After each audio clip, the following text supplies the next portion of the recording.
pase, pierna derecha, directo al arco, ¡golazo! ¡Golazo!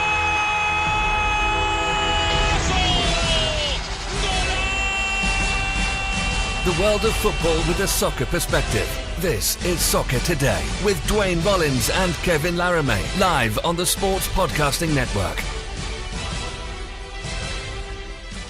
Good day, good night, and welcome to Soccer Today for Friday, September 21st, 2018. Thank Grant, it's Friday. We haven't had Grant on the show for a long time, Duane. I just remembered that it's Friday. It's thanks to Grant.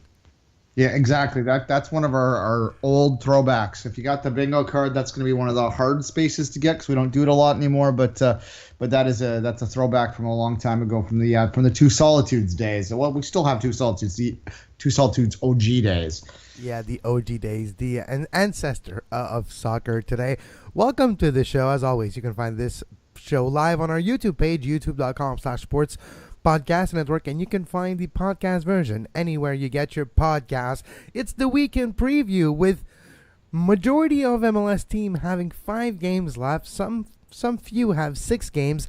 So now it's actually the right time to look at the playoff, look at the standings, look at the possibilities and matchups in MLS. We have to say, usually they do it right at the end of the season. You get teams that are implicated in battles facing each other. There's not that many this week. There's a few coming next week, but it's still interesting matchups. Let's just look quickly.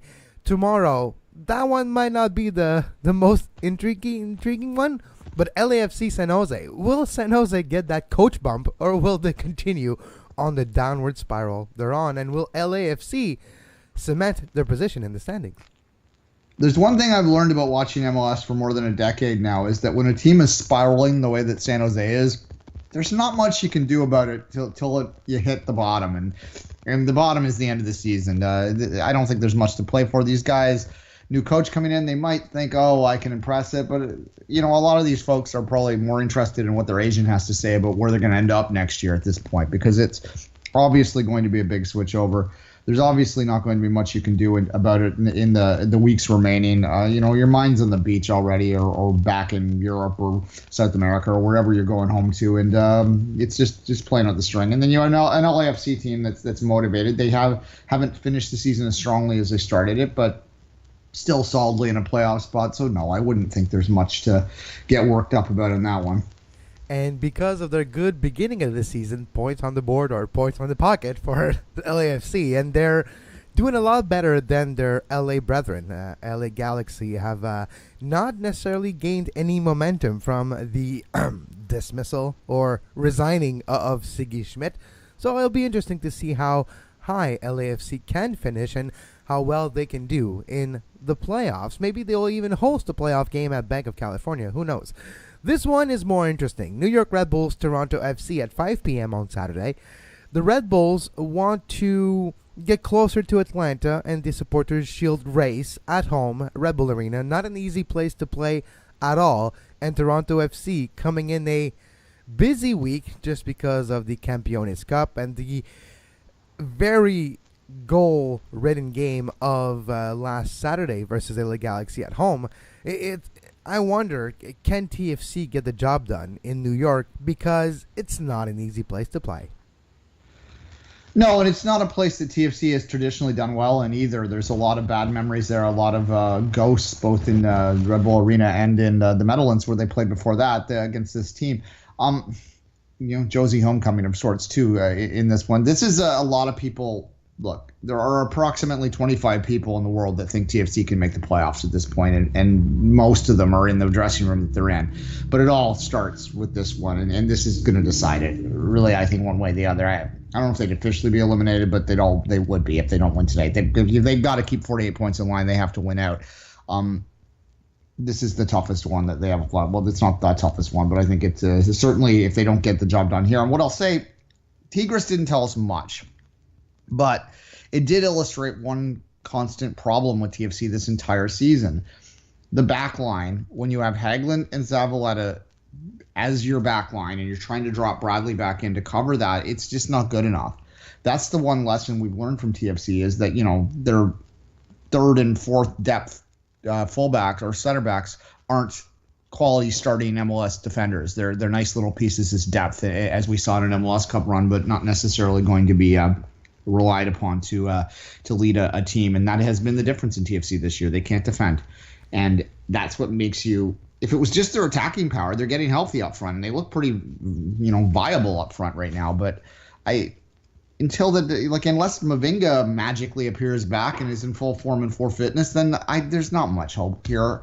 But I guess you can look at it as a spoiler situation for them.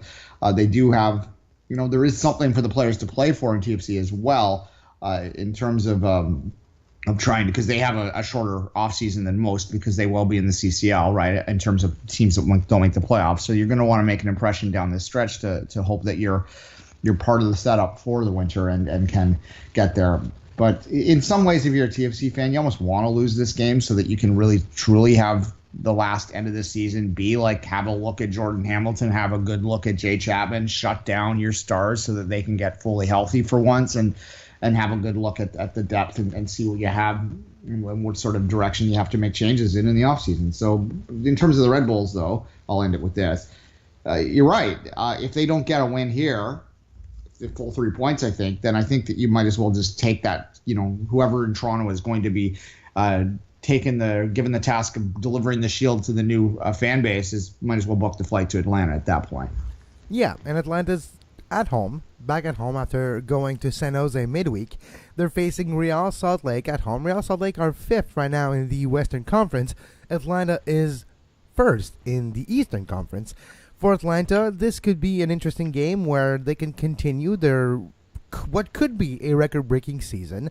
This could be the last 5 games of Josef Martinez or Miguel Almiron. We'll see this offseason what happens with those two stars. Atlanta has been open in their ways of maybe making money off those two players. It's why they were able to pay more to get them into the fold, knowing that a few years down the road their value will grow and they'll be able to sell them. That's why they paid a lot of money for Barco too. But for Atlanta, a win against RSL combined with maybe a loss of the Red Bull, or even just a win by the Red Bull, still will give Atlanta, if they beat RSL, which RSL traditionally is not a team that travels that well, still in a playoff hunt for Salt Lake, and with a victory for Salt Lake, if they can get the job done, will cement their position above that red line and maybe go to 4th. Even 3rd would be possible depending on a few results. So for Atlanta, though, it's an interesting game, and I wouldn't say a must-win situation, but if they want to get to Toronto's 69 points record of last year, they need to win this one.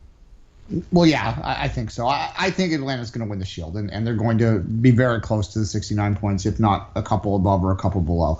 RSL is an important game for them, too, and RSL is not exactly slumping. They're 4 games undefeated at the moment and are in the mix of the playoff race. This is actually a sneaky good game to watch, and preseason, a lot of people had RSL as sort of a dark horse, and then they slipped out, didn't have a good start at all. They are quietly turning it on a little bit in the second half, and kind of a sneaker pick out there. That said, Atlanta's looked pretty damn good. I increasingly think that this is a team that deserves to be talked about in the same way that TFC was talked about last year. And it's a little bit hard. It's a bitter pill to swallow. I think a lot of fans in Major League Soccer communities around the country and countries last year could accept TFC fans having their year because God knows we earned it. But Atlanta fans, they weren't just born on 3rd. They were born 2 feet from home plate and thought that they'd hit a grand slam, right? Like, this is hard to get excited about for the fan base who have never lost anything, but it is a damn good team to watch, and they are performing very well. 18 wins. That's incredible. And I think the way Atlanta, even LAFC this year, has raised the stakes for an expansion team, but it all started with Atlanta, right? Last year. 2 years ago. Last year? 2 years ago? Anyways, when Atlanta joined the league, they joined the league with a bang. And the way this team has been built over the last 2 seasons, with the presence of Tata Martino as the manager, and how he was able to build this roster, use his connections, I think it's going to be used as a blueprint down the road of what to do if you have the means, if you have the budget, what you can do to make this team successful on and off the pitch. Let's not forget the great mentality behind the prices at the gate, prices at the concession stands for Atlanta United, mixed with the Atlanta Falcons, of course. Arthur Blank, the owner, has been open saying, look, we're going to use the Augusta blueprint for cheap prices on concession stands, and we'll make our money with volume. And that's exactly what they have been doing. So we'll see if that decision of a couple years ago to invest money, to spend money on players, to spend money on the coaches, to build this team from the ground up in a very deep way could be successful, and this year could be the year. Now, the following game, Duane, is a bit more lackluster. New England wants to make sure they're staying at least in the hunt, or at least 5 points back. For a few weeks' times, no one was winning in the Eastern Conference. Philly was losing, Montreal was losing, and no one was getting any advantage. Now this is looking like it's changing, and we see Montreal, Philly get results. Philly winning midweek. We talked about it quickly yesterday. Winning midweek with a man down in Seattle. That was impressive. But New England, to make sure they're still at least in the conversation, needs to beat Chicago, and they need to beat Chicago at home in Foxborough for New England. Chicago's on a 2-game undefeated streak. Their best stretch of the season, maybe. Yeah, look, New England has been hovering around 7th all year, and it doesn't seem likely that they're going to get above that, but they are still in the mix. And you're right, this is an absolute, must-win undersells it. Like, it's a 6-point game. A famous 6-point game. Well, Chicago's out of the question, so it's not really a 6-point game, but it's must-win, like you say. Yeah, I think Chicago actually could officially be Chicago and Orlando, I think, can be officially eliminated this weekend. So it's I don't know. Like, that's the game most people are going to skip, probably. But New England, they're not bad. They're just not anything. And but Chicago is bad. So, 2-game undefeated or not, you got to get the result there for sure. Columbus at home against Colorado. This one, if things were always going to chalk, we would say that's an easy win for Columbus. But you know what? Sometimes in Major League Soccer, when you think something's for sure, guess what happens? So I wouldn't be surprised if Colorado actually gets the win in Columbus. But Columbus is the favorite in this one.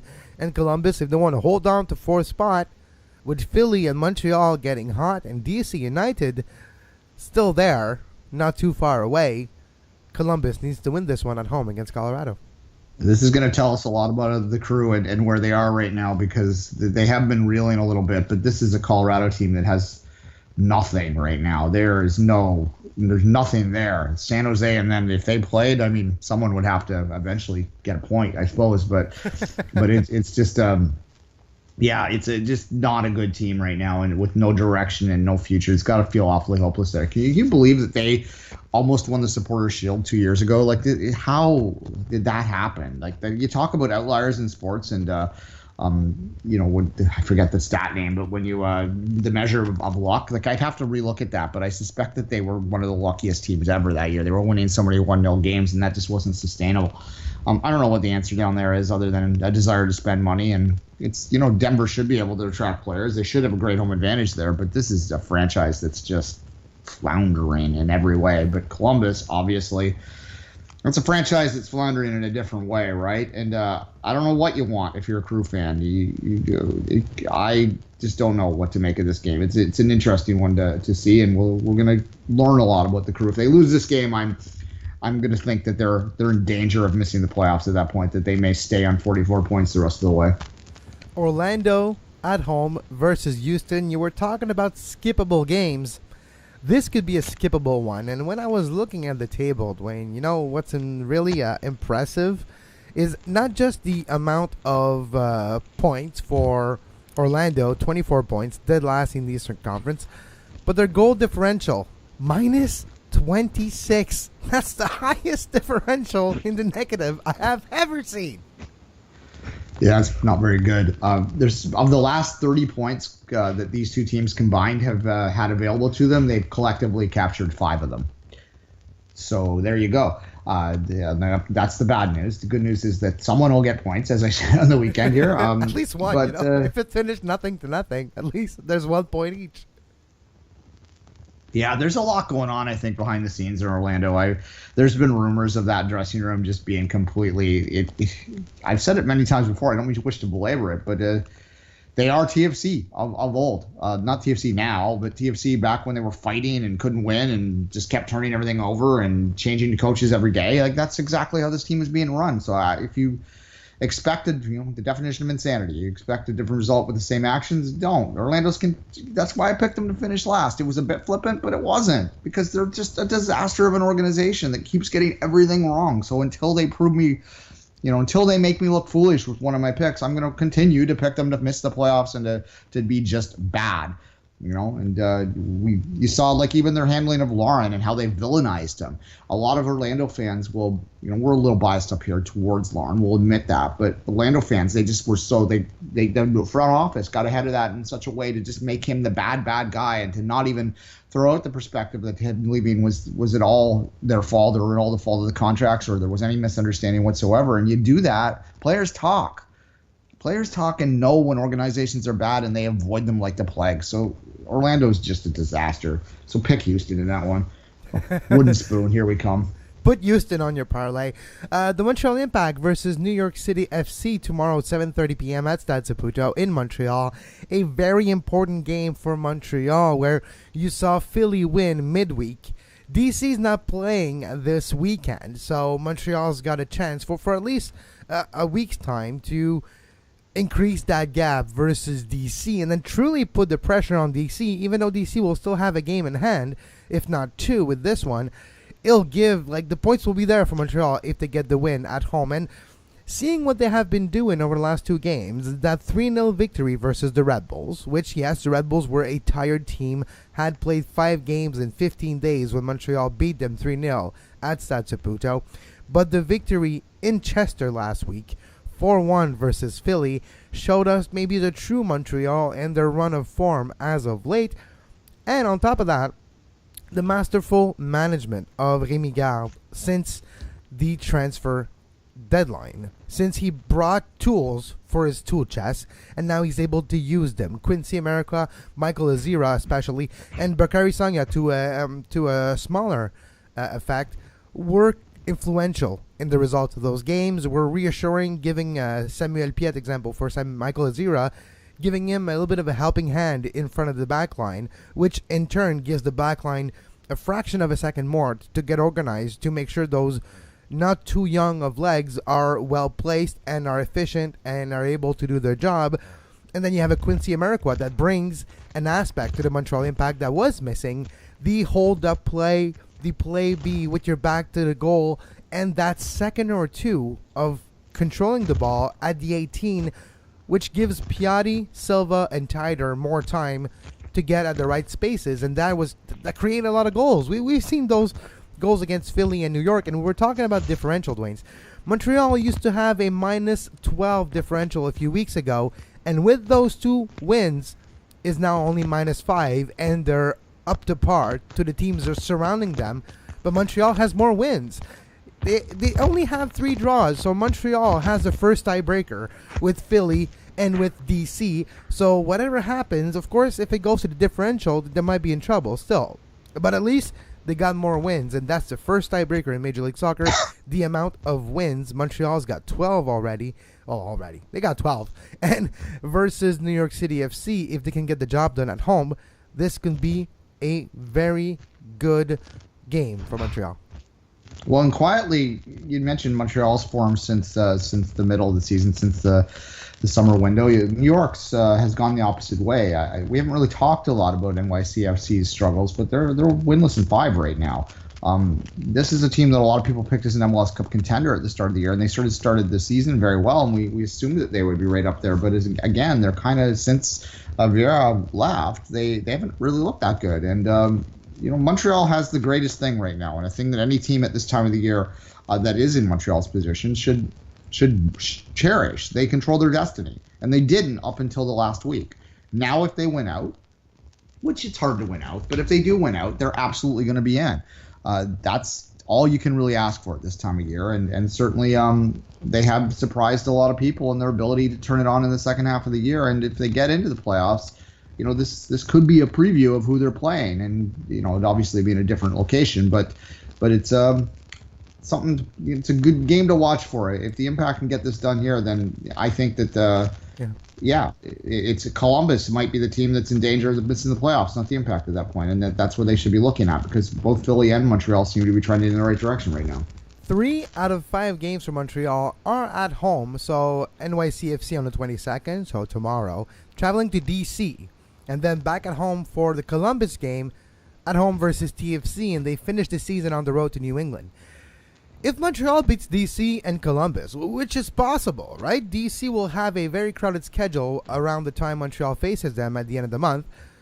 So if Montreal beats DC on the road, and if Montreal wins against Columbus, 2 direct rivals in what could be potential playoff standings, this could be, like you mentioned, Montreal does have his destiny in his hand, especially with those 2 games. And TFC, who knows what kind of TFC we'll see on the 21st of October. If TFC is already eliminated from the playoff, maybe we will see a younger lineup for TFC. And this could be in the benefit of Montreal too. So no, you're exactly right there. Montreal does have his destiny in his hands, and it wasn't the case before the Philly game. Now, Minnesota... Go ahead. Sorry, I was just to say the TFC game could be actually massive for ways that we didn't think of in the way, because obviously there's the rivalry aspect to it. But Montreal might be able to clinch a playoff spot that day. TFC might be able to play ultimate spoiler. It's not exactly how they envisioned their season, but it will add a little bit of juice to the rivalry again. Which is a good thing. Yep, it is a good thing. Now, the last game Saturday, Minnesota United at home versus Portland at 8 p.m. tomorrow Eastern Time. For Portland, they need a win to make sure they don't slip out of the playoffs. They're right in front of Vancouver right now and just behind Seattle. For Portland, what started as a great beginning of the season, and they were touted as one of the good teams, if not great teams, in the Western Conference. It hasn't been easy over the last month and a half. And yes, you kind of have to make them the favorite, even though it's on the road in Minnesota. But you never know which Portland team will show up. No, Portland's fascinating to me in many ways. They're a team that could bow out with a whimper or could win MLS Cup. So certainly, and Minnesota's been better this year than we thought that they would, but then again, you look at their form down the stretch, and I just can't wait till they open that stadium, because then they won't have any more excuses for what's happening. It's such an illustration when you look at Minnesota versus Atlanta of how, about 10 years ago we assumed that the advantage when you came in as an expansion team was to have the pre-existing structures. It's completely gone 180 since then. It's such an advantage to come in with a clean slate because of all the rules that have happened, and because your market hasn't been tainted, and because you can rely on the excitement of a new thing coming into town to sell more tickets and to push more things. And I think that we've had just a perfect illustration of Minnesota and Atlanta when they came in of how that exactly is the case. So when you look at these expansion teams that are coming in next, I suspect that you're going to have excitement in Nashville because it's kind of new and unique, and they're Nashville on the hockey side, and they're kind of envision themselves as kind of a counterculture city. And I suspect that they're going to boom out and be as good as any of these expansion teams there. But if Sacramento gets in, maybe not as much. It's fascinating to me. And, there's a lot of advantages to these teams, these expansion teams nowadays that simply didn't exist when Vancouver, Montreal, Toronto came into the league.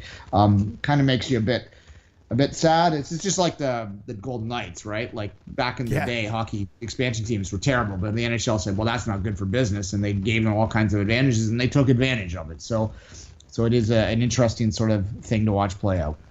Now, moving on to Sunday's game, we were talking about Montreal's schedule, which is not a hard one, but not an easy one as well. But it's a schedule where if you get your 3 wins out of 5 against the right teams, if it's DC or Columbus, Montreal will be in a very good spot. DC United does have a favorable calendar left for this season, with majority of the games at home and against subpar opponents. Philly has a tough calendar, and when you add the travel to Houston for the Lamar Hunt U.S. Open Cup final, it's not an easy calendar for Philly, and it continues on Sunday on the 23rd in Philly at 1 p.m. Eastern Time versus Sporting Kansas City, one of the best teams in the Western Conference. Yeah, and they've been playing so well. This is maybe your game of the week to see whether Philadelphia deserves to not just be a solid playoff team, but maybe a team that can do something in the playoffs. We mentioned how NYCFC isn't playing particularly well right now. So you look at that, you consider where Philly might match up in that first play-in game that they're going to play in, and perhaps, especially with Columbus going the wrong way, there's a chance that we could see this team in the Eastern Conference semifinals. And then you're up against it because the two teams at the top, I think, are pretty dominant in pulling away. NYCFC isn't in that mix anymore, and it's going to be interesting to see a measure against a truly good opponent. I mean, after they beat Seattle last week, so can they play on that? Can they build on that? They ended a 9-game winning streak, so the Sacramento SKC is on I believe a 6-game undefeated streak right now with 4 of the last 5 wins. So, hey, Philly can lay down a marker. Maybe they finally figured it out. After how many years have we said we were firing Curtin? I think we fired him 16 times. Yeah, and he's still there. And every year he's like, oh, his seat's getting hot. But no, this year has been no talk about his seat getting hot, and maybe it's the right year. We'll see. But SKC, 51 points on top of the Eastern Conference right now with 28 games played, 15 wins, 16 draws, 7 losses, and a differential of plus 20, the best differential in the Western Conference. So it'll not be an easy task for Philly at home. Moving to the second game on Wednesday in Vancouver, 7 p.m. Eastern Time. Vancouver Whitecaps host FC Dallas. FC Dallas second in the Western Conference. Vancouver is 7th right now, 4 points behind Seattle. Portland moved up to 4th with their win last week, by the way, so I needed to adjust that. Salt Lake 5th, Seattle 6th with 44 points. Vancouver 4 points behind. Vancouver needs a win and needs to hope for some help. If they really want to make the playoff, which everyone does, but if they think they can make the playoff, they need help now. They need help from Seattle and Real Salt Lake. But Vancouver is going to have a difficult one receiving FC Dallas at home. If you're a Whitecaps fan, do you want them to make the playoffs? I don't honestly know the answer to that. I guess obviously you always want to see your team make the playoffs, but this is a franchise, as we've talked about many, many times this year, that needs to make some changes in direction and philosophy. And if you continue to squeak in, you're sort of meeting the goals that you've set for yourself at that point, and maybe there's no incentive. But if they miss the playoffs a couple years in a row, then maybe they do, as we believe, as is what I'm trying to say, that they're going in the wrong direction. This league is changing now, and doing what the Whitecaps are doing, I think, was a perfectly reasonable strategy in 2011. Not so much in 2018, 2019. So I don't know whether they want to make this. But as you say, this is the Whitecaps. You never know what to expect with them. So they're playing against a good Dallas team. Seem like they're probably going to miss it. So yeah, go Whitecaps. Put them to the parlay bet too, because you always bet the Whitecaps are the bizarro team. Always bet exactly the opposite of what you expect. So Vancouver wins like 4-0 at home with like a hat trick of Alphonso Davies. All right, the last game this weekend, LA Galaxy at StubHub Center facing Seattle Sounders. This is a last-ditch effort in my mind for the Galaxy to make the playoff. They lose this one, they're way behind the trend, and they will have a massive hole to get out of to even catch Seattle at the 6th spot right now. And for Seattle, if you win on the road in LA, well, you cement your chances to make the playoffs. Yeah, this is we joked about how Seattle would there'd be a Seattle-Toronto MLS Cup final. So Toronto's could not hold up their end of the battle, but they'll bet against the Sounders coming out of the West again. 9 in a row heading into last week. The only question, I actually heard Taylor Twellman talk about this on Toronto radio this week, is whether or not they peaked too early. Because they were in such a hole that they had to peak early to get back in that playoff race, and can they sustain this through another 2 months? That's the question, because it is hard to maintain that kind of form within MLS. But look, when they write the history of this league, there's only one thing to look at when you look at the Sounders of the past 4 or 5 years, and you'd have to call them a dynasty in the way that they perform, even though their seasons have always been adventures. But this is a team that knows how to win in the playoffs, and this is a team that knows how to win when the season matters. So don't bet against the Sounders. So they're the last one on your parlay bet this week. So we're going Houston, Vancouver, and Seattle. There's your parlay. You should make a lot of money if that goes through. So that could be a potential big win for any bettors out there. Let's take a very quick break. When we come back, we'll quickly take a look at the Premier League matchups, and we'll wrap the show for this week. You are listening to Soccer Today. Follow us on Twitter at SoccerTodaySPN and like our Facebook page, facebook.com/Sports Podcasting Network. You can find the podcast version of all the shows we do on iTunes, Apple Podcast, Google Play Store, TuneIn Radio, iHeartRadio, and anywhere you get your podcast. And we're back on Soccer Today. You can follow Duane on social media at 24th Minute and myself at Kev Laramee. A few interesting matchups this weekend. A lot of what we could call one-sided matchup where there's a clear favorite, and if it goes well, the clear favorite should win, but you never know. Tottenham's traveling to the south of England to face Brighton, and Tottenham lost 3 in a row, so that could be interesting. But let's start with the first one, Duane. Fulham, Watford. Watford can go back to their winning ways by going to Craven Cottage. This is going to be a sneaky, entertaining game. The way that both these teams play, I think that Watford's the favorite, clearly, but Fulham likes to play wide open. It was kind of to their detriment against City last week, where they really showed that they're not quite at the same class, but there's no harm in that. Normally when you look at Fulham Watford, when you looked at this back in July when the schedule came out, you probably didn't circle it, but it's worth getting up early for tomorrow. I think that's going to be an entertaining game. At 10 a.m. tomorrow, Man United Wolves. And Man United's been doing better as of the last 3 weeks, but Wolves is a sneaky team too. So Wolves being sneaky as Wolves, you can never know what happens, but I do favor Man United to continue on their winning ways. Yeah, I mean, as I said, the Wolves are a decent side, but as much as we make fun of United a little bit this year, and they're not. The reason we think United is bad, I guess, is because they're not United that we grew up watching, where they were just so dominant for so long. But they're not fun to watch either. It's like it win 1-0 or 2-1 is not what with terrible football, right? That's what we see now. It's like a defensive mentality. It's a Jose Mourinho in the later stage of his career type of team, and it's trust me, I've watched a lot of those games a few years ago with Chelsea, and with Real Madrid too. At the end, it's not entertaining. And as much as we like to say results dictate if it's entertaining or not, the type of style of play has something to do with it. Yeah, and look.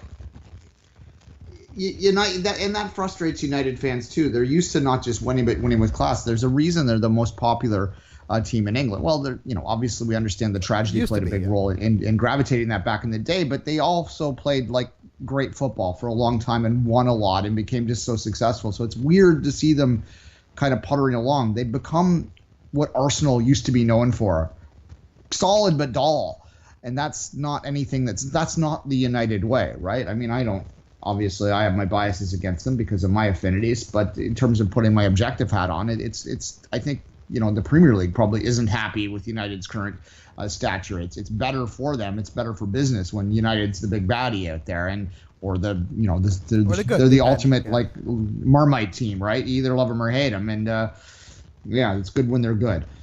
Crystal Palace at home at the Stadium of Light versus Newcastle. We'll see which Newcastle shows up. It's not easy for Newcastle. Newcastle, a team that has not necessarily been using their financial side correctly under Mike Ashley, and we'll see if this continues. They have a great coach. Rafa Benitez is working wonders with what he has. Is it enough to beat Roy Hodgson Crystal Palace? Probably, but it's still a game on the road in the Premier League. Yeah, I mean, who knows what's going to happen to there? Honestly, that's Crystal Palace is. Don't bet on that one. At the best of times. Yeah, don't bet on that one. Stay off this one. Leicester City at home versus Huddersfield. Yes, Leicester is the clear-cut favorite in this one, and we'll see if it happens. Let's move to Cardiff City, Man City. Man City traveling. Will Man City try to overcome their upset at home midweek in the Champions League by maybe putting a marker on the road in Wales?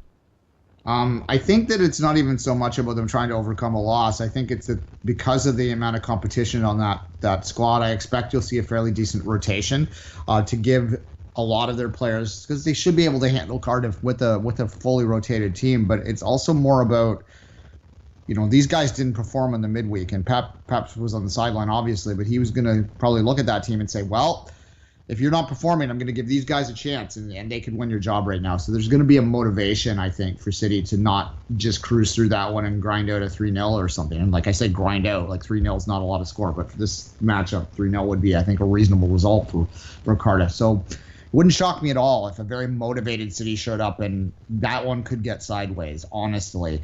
Cardiff is not very good.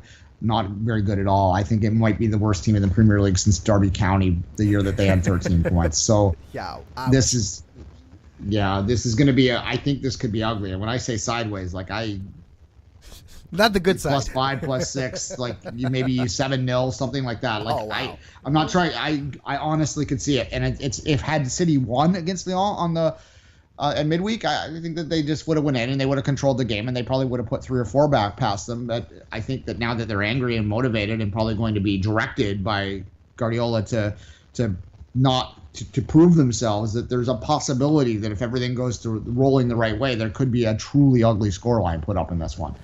Liverpool, one of the hottest team right now, if not the hottest team, with Chelsea, of course, in the Premier League. Liverpool, Southampton, this one can get ugly too. Yeah, I mean, Liverpool's. I am until Liverpool. We said this on after the Champions League. We wrapped it up yesterday. I said that they're the story of European football, which means football, really, in right now in the world, right? So they're what everyone's talking about. They are playing wonderfully. They do, I'm sure in many people's minds they've become the favorite to win the title, surpassing City, because even though City is undefeated in the league still, they do have the draw, and they had the hiccup in the Champions League, so they've looked more vulnerable than people expected. So maybe they've closed the gap. But you are talking about a 25-point gap, so we'll watch that as the season progresses. I still look at a game against Southampton, and I think of Liverpool over the past decade, and I think banana peel. Whenever you think that they're flying high, you don't sleep on them. And if they go out and control things and just get it done, like every week they do that, the more and more they put that reputation, that idea behind themselves. So I'm not ready to say that this is a sleepwalk for them at this point, but certainly they'll be expected to control things the way they have been all along. Burnley-Bournemouth, a game where both teams deserve to win, need to win. Burnley bottom of the table so far, and they've been struggling in 2018-19. So Sean Dyche and his team probably regrets letting Scott Arfield go, but that's something else. He was maybe more important to that midfield than they thought.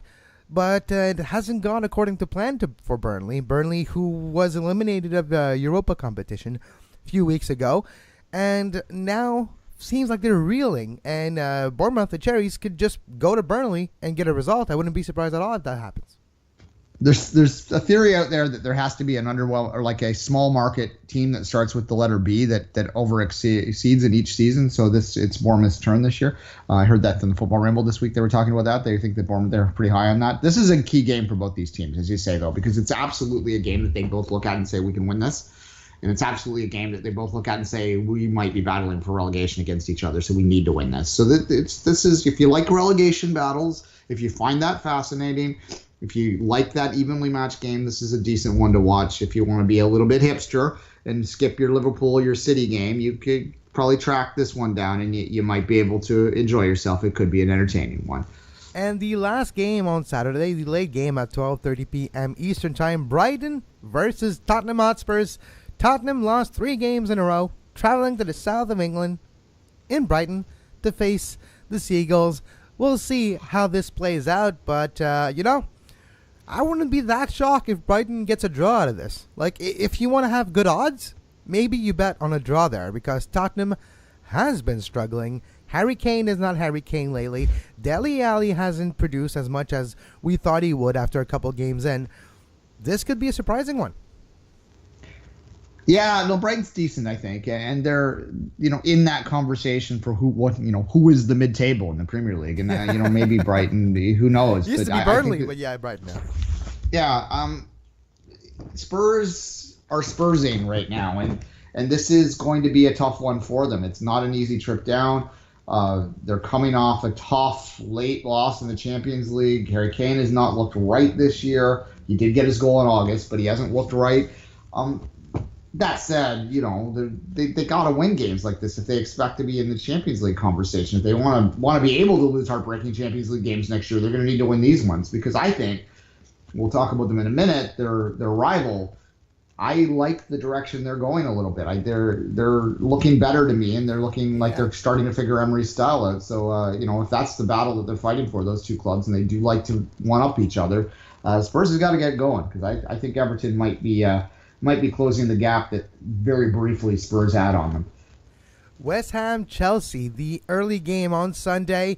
West Ham looks terrible under Pellegrini so far. It's a bit unfortunate, but Chelsea under Sarri are undefeated when it matters.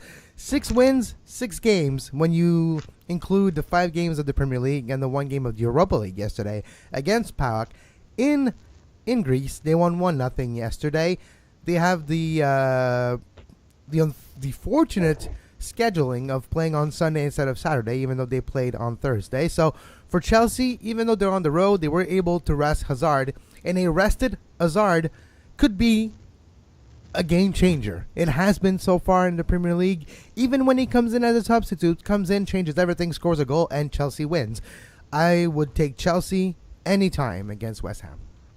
Well, this is a layup. I mean, they've got home disadvantage too in their court, right? A layup, as I said. If there's a sure give me in this, I would bet my house on Chelsea to handle West Ham. It's a season that ends on an odd number too, right? So it's Chelsea's season to be good. They were not good last year. They're good this year. They won't be good next year. That's how they work, right? They won the Champions League. They won the Premier League 2 years ago, and last year they didn't play that well. And now they're in the Europa League. And if you're sorry, just throw the Europa League away. What's the point of winning it? It doesn't really bring anything. Maybe just gives you a automatic berth in the Champions League, but you're gonna get it because of your standings in the Premier League. So throw the Europa League away. Throw that distraction away. Just focus on the Premier League like you did a few years ago and when you won the league. And this time around, Chelsea will continue, in my mind, to play well. The last game this weekend in the Premier League, Everton traveling to London, to the Emirates. Arsenal, Everton. That could be a sneaky game too. I think this is maybe the game outside of my own, like I play for them, outside of the City game that I'm most looking forward to watching this weekend. Just simply because, as I said, Emery's got Arsenal playing a pretty. They're playing a press. They're running a lot more than they have been in recent years. They're coming into the season a little bit. They didn't start great, but I'm seeing what the design is there, and I'm interested to see this play out because, like we talked about United, a bad United is bad for the league, like bad in United standards. A bad Arsenal's bad for the league too. Arsenal's a massive club. I don't have anything against Arsenal either, and I have a lot of friends who are Arsenal fans, so it's not that I have a rooting interest against them, but it's now that the jokes are over, the hashtags are gone. It's time for this club to get back to where they once were. And Everton's another funny team too that you don't quite know. They are the mid-table perennially, right? Like they're exactly going to be 8th for forever. So you're right. This is an interesting game for sure. And look, I'll probably watch 5 games over the weekend, but if I was only watching 2, this would absolutely be the other one that I chose this week. And we'll be back on Monday to wrap up the weekend. We'll give the MLS review of this weekend, the Canadian review, and we'll talk as well early next week about the results in the Premier League and where all those matchup leads to heading into next week. As always, you can follow Duane on social media at 24th Minute, myself at Kev Laramee, the show at Soccer Today SPN, and you can find the podcast version of this very show anywhere you get your podcast. Just look for Soccer Today and the Sports Podcast Network. As always, until next time, have a great soccer. You can find the podcast version of all the shows we do on iTunes, Apple Podcast, Google Play Store, TuneIn Radio, iHeartRadio, and anywhere you get your podcast.